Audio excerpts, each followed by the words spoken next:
toy izay ihany koa ny fianakaviam-be ny ministeran'ny fizahantany ho azy ireo indray dia teny amin'ny commune Ambatombaravavy teny izy ireo nofina natanteraka izay fambolekazo zay arivo tanoany nisan'ny zanakazo novolena tao anatin'ny fotoana zanakazo ny isa arivo fotsitra no novolen'ny fianakaviam-be ny ministeran'ny fizahantany sy ireo ratsa mangaiky amin'ny fandray aminy tamin'ny Omaly Zoma 2 Mars 2024 teto amin'ny fokotany Ampantokana commune Mahitsy Ambatombaravavy.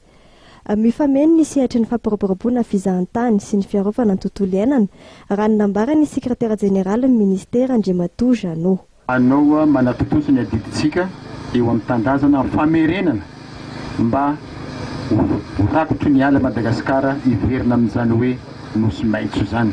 Ny tourisme tsy afaka misaraka amin'ny environnement.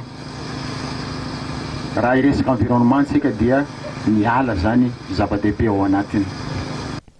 Fandraisana andraikitra amin'ny firenena sady ho famaliana ny antso ny fanjakana foibe amin'ny andraisan'ny tsiraray andraikitra amin'ny fiarovana ny tontolo iainana no natao.